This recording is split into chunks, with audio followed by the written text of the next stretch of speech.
Welcome to the 10-Minute Turbo Show.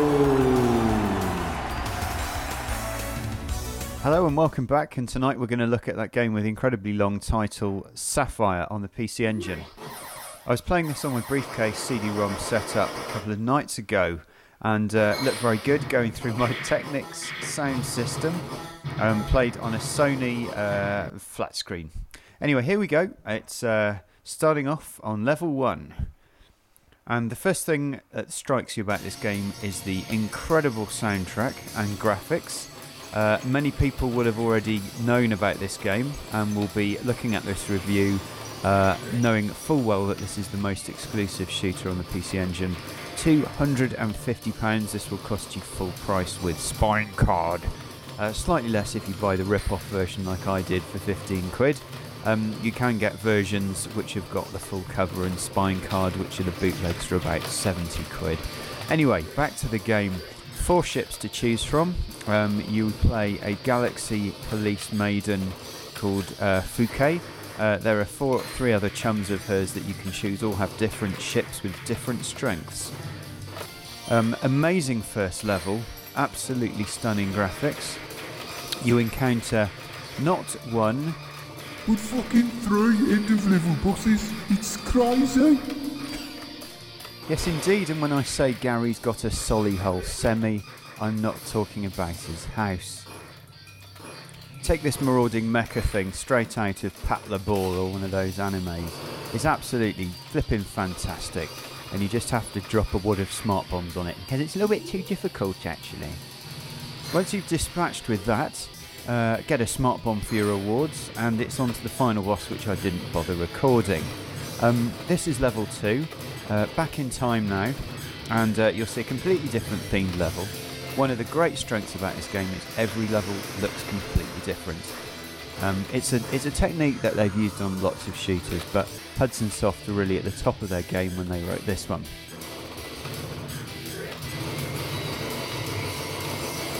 Oh my god, this sprites another fucking screen filler.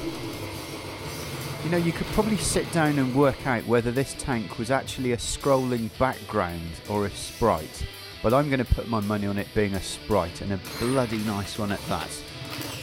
Certainly a lot nicer than this boss that looks like a rather clumsy kind of geriatric robot. But anyway, once he's gone, you get treated to some very nice parallax waterfall action and a bit of castle action in a minute, where the true boss appears. Having hoovered up those power-ups, I just thought it would be worth mentioning the weapon system. Now, each of the 4 ships has got its own arsenal, but there are 3 different weapons, red, green and blue. I always tend to stick with red, which is your Vulcan. Green is your wide fire and blue is your laser. Nothing fancy or special there. This bloke's blowing chunks like he's just come out of Razzle's nightclub. Yeah, he's also pissing out of his ears by the looks of it. But a few shots and he'll come down. Oh, turning into another nasty skull with spider's legs. And not much of a battle really, that one, but a nice looking boss anyway. On to stage 3. By the way, I'm not showing you everything on this run through. For a start, I didn't get to the end of the game with my 9 continues. Sorry. But mainly, I think it's not very nice to show you absolutely everything this game's got, because many of you will want to save up for it one day, and it'd be very unfair of me to show you absolutely all the bosses and all of the levels, because then it would kind of spoil it really, £250. So I'm just going to show you about half of what the game's got to offer, maybe a little bit more than half, but there'll still be some secrets that you have to discover for yourself by buying it or making an illegal backup CD-ROM like I did. One of the things I really like about SAPPHIRE is it's such a mystical, magical game. Yes. There's so much variety in it. All of the levels have a different theme. The fun never stops. There's always a surprise around the corner. I mean, look at that! 1 minute it was a samurai, the next it turns into a blue-grey dragon. I can't believe it. For my new subscribers and those not familiar with my channel, that was Gary Stardust. the Brummy from another dimension. He likes shooting games and speaking in a Midlands accent, and he feels very passionately about this game. You fucking twat. Stop trying to be clever.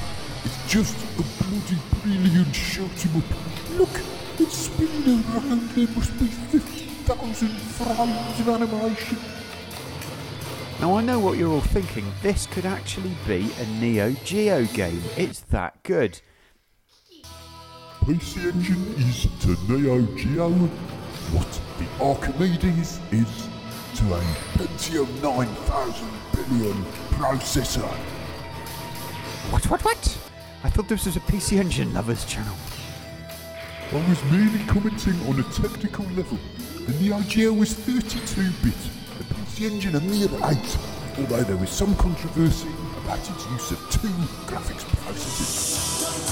Okay Gary, let's stop it there because this video is already more controversial than a Southampton goalkeeper's sex life.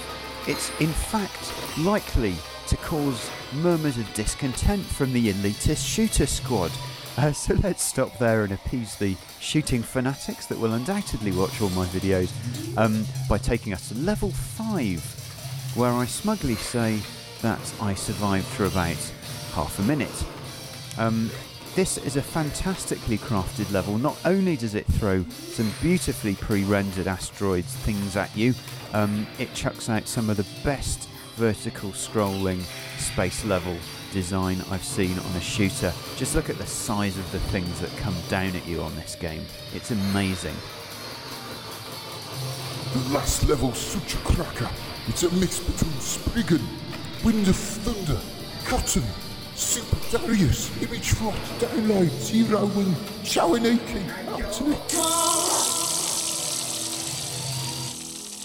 Right, I'm not going to score this game because that would only annoy the shoot 'em up fanatics, but I will say that if you do have a moment over this festive period, give this game a go.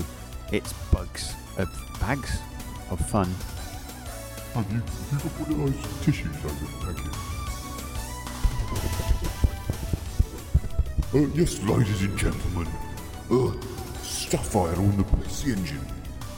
Guaranteed fun. 5 levels. Very difficult. Very playable. Go out and get it.